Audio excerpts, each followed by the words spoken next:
नमस्कार साथियों, कैसे हैं आप लोग। Welcome to our YouTube channel Gyan Mantra. साथियों, उत्तराखंड की एक दिवसीय परीक्षाओं में व्यस्त छात्रों के लिए हम लेकर के आए हैं उत्तराखंड विशेष के 20 ऐसे क्वेश्चंस जो कि कहीं देखने में नहीं मिलते हैं। इन क्वेश्चंस को हम अनसंग क्वेश्चंस के नाम से पुकार सकते हैं।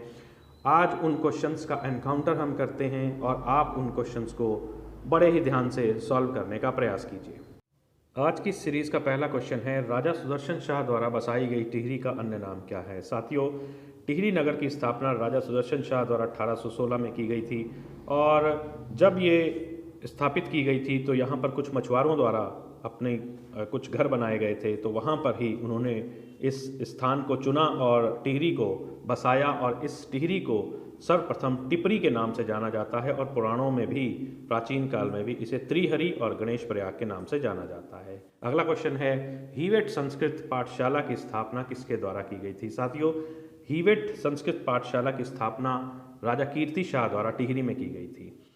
तीसरा क्वेश्चन है, किस राजा द्वारा वैवाहिक संबंधों से शक्ति वृद्धि का प्रयास किया गया था।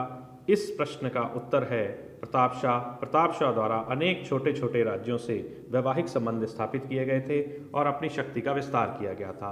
सड़क निर्माण में सर्वप्रथम किस शासक द्वारा रुचि ली गई थी। टिहरी शासकों में प्रताप शाह ऐसे शासक थे जिन्होंने सड़क निर्माण में सर्वप्रथम रुचि ली थी। इन्होंने ऋषिकेश और इसके आसपास के क्षेत्रों तक सड़कों का निर्माण करवाया था। अगला प्रश्न है, नरेंद्र हिंदुला का क्या है। साथियों, नरेंद्र शाह द्वारा न्याय की आधुनिक व्यवस्था जो उन्होंने दी थी उसको नरेंद्र हिंदू लॉ के नाम से जाना जाता है। अगला प्रश्न है, टिहरी राज्य प्रजामंडल की स्थापना कब और कहाँ हुई थी। साथियों, बड़ा ही महत्वपूर्ण प्रश्न है। टिहरी प्रजामंडल की स्थापना सन 1938 में हुई थी और यह देहरादून में हुई थी। इसके साथ ही यह भी महत्वपूर्ण तथ्य है कि यह श्यामचंद नेगी जी के आवास पर इसकी स्थापना हुई थी। सीरीज का अगला क्वेश्चन है, गोथला किस नगर का प्राचीन नाम है। साथियों, बड़ा ही महत्वपूर्ण प्रश्न है। अनेक ऐसे नगर हैं उत्तराखंड में जिनके प्राचीन नामों के संबंध में प्रश्न आ जाते हैं। तो साथियों, इसी तरह का ये प्रश्न है। गोथला गोपेश्वर को, वर्तमान में जो गोपेश्वर नगर है उसको गोथला के नाम से जाना जाता था। अगला प्रश्न है, गोरखा काल में सर्वोच्च सेना अधिकारी को क्या कहा जाता था। ये क्वेश्चन सामान्य क्वेश्चनों की श्रेणी में मैं रखता हूँ। गोरखा काल में सर्वोच्च सेनाधिकारी को हम सुब्बा के नाम से जानते हैं। सुब्बा और नायब सुब्बा इसी तरह के कुछ पदों का निर्माण गोरखा काल में सेना ने किया था। कृषि भूमि की इकाई झुलू की माप क्या है। साथियों, ये इकाई बहुत कम लोगों ने पढ़ी है और बहुत कम लोगों को जानकारी है कि झुलू भी एक कृषि भूमि की इकाई है और ये 6 से लेकर के 12 एकड़ की भूमि का जो टुकड़ा होता है, जो रकबा होता है, जो क्षेत्र होता है, उसे झुलू कहा जाता है। इसी तरह का प्रश्न है, देहरादून में MKP कॉलेज की स्थापना किस वर्ष की गई थी। साथियों, बड़ा ही महत्वपूर्ण प्रश्न है क्योंकि MKP कॉलेज देहरादून का प्राचीन कॉलेजों में से एक है। इसकी स्थापना सन 1902 में की गई थी। कलुआ गुर्जर का संबंध किस आंदोलन से है। साथियों, कलुआ गुर्जर ऐसे व्यक्ति थे जिन्होंने दून क्षेत्र में किसान आंदोलन को जन्म दिया था। इनके कुंजा विद्रोह के से पहले ही इनकी मृत्यु हो गई थी, तो ये आंदोलन इसीलिए ज़्यादा सक्सेसफुल नहीं हो पाया था। तो इनका संबंध किसान आंदोलन से है।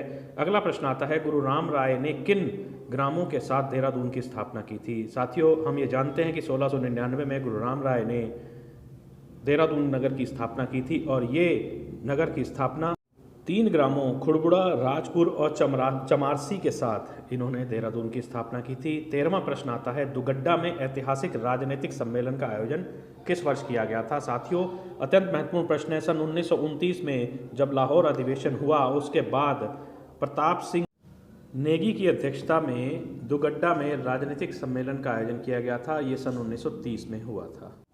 14वां प्रश्न आता है, टिहरी में बाल सभा की स्थापना किसने की थी। साथियों, बाल सभा की स्थापना टिहरी में 10 मार्च 1929 को की गई थी और ये इसकी स्थापना का श्रेय सत्य प्रसाद रतूड़ी को जाता है। 15वां प्रश्न है, गढ़वाल में गांधी जी द्वारा किस आंदोलन पर रोक लगा दी गई थी। साथियों, गढ़वाल क्षेत्र में डोला पाल की एक कुप्रथा उन दिनों में जारी थी और इस कुप्रथा के बारे में जब गांधी जी को मालूम हुआ तो उन्होंने व्यक्तिगत सत्याग्रह जो उन्होंने सन 1940 में शुरू किया था उसको उत्तराखंड में के गढ़वाल में चलाए जाने पर रोक लगा दी थी। उन्होंने खुद हस्तक्षेप किया था और डोलापाल की कुप्रथा के विरोध में उन्होंने सत्याग्रह पर रोक लगाई थी। अगला प्रश्न आता है, उत्तराखंड में नायक सुधार अधिनियम कब पारित हुआ था? साथियों, नायक सुधार अधिनियम 1928 में उत्तराखंड में पारित हुआ था और इसके बाद नायक कुप्रथा को भी समाप्त घोषित कर दिया गया था। 1927 में गांधी जी का आगमन किस विद्यालय में हुआ था? बड़ा ही महत्वपूर्ण प्रश्न है। गांधी जी की यात्राओं के बारे में अलग से वीडियो मैंने एक निकाला है, वो आप इसी चैनल पर आपको समय समय पर जब आप सर्च करेंगे आपको मिलेगा। प्रेम विद्यालय नाम का एक विद्यालय था जो कि ताड़ी खेत में था। उस समय गांधी जी द्वारा आगमन हुआ था। 1923 में स्वराज पार्टी के लिए संयुक्त प्रांत के अध्यक्ष कौन चुने गए थे? अत्यंत महत्वपूर्ण प्रश्न है। स्वराज पार्टी की स्थापना इलाहाबाद में हुई थी जो कि CR दास और मोतीलाल नेहरू जी द्वारा की गई थी और संयुक्त प्रांत में उस समय पंडित गोविंद बल्लभ पंत को इसके अध्यक्ष का दायित्व दिया गया था। 19वां प्रश्न आता है, कंकोड़ा खाल आंदोलन का संबंध किससे है? साथियों, ये 1921 में कंकोड़ा खाल क्षेत्र जो कि चमोली जनपद में उस समय था और ये कुली बर्दाश्त के विरोध में चलाया गया था। अंतिम प्रश्न है आज की सीरीज का, टिहरी गढ़वाल में आधुनिक किसान आंदोलन के जन्मदाता किसे कहा जाता है? साथियों, ये प्रश्न बड़ा ही महत्वपूर्ण है। टिहरी गढ़वाल में आधुनिक किसान आंदोलन के जन्मदाता गोपाल सिंह राणा को माना जाता है। इन्होंने वास्तव में इस किसान आंदोलन का नाम जो था वो आधुनिक असहयोग किसान आंदोलन के नाम से था। इन्होंने टिहरी क्षेत्र में अनेक वन आंदोलनों का नेतृत्व भी किया था और उनको चलाया था। साथियों, ये प्रश्न सीरीज हमने आपके सामने रखी है। आशा करता हूँ ऐसे प्रश्नों से आपको ज़रूर अगली परीक्षाओं में लाभ होगा और ऐसे ही प्रश्नों को लेकर के मैं बार बार आपके सामने आऊँगा। इसीलिए आप मेरे चैनल को सब्सक्राइब कीजिए और अपने दोस्तों में शेयर भी कीजिए। बहुत बहुत धन्यवाद।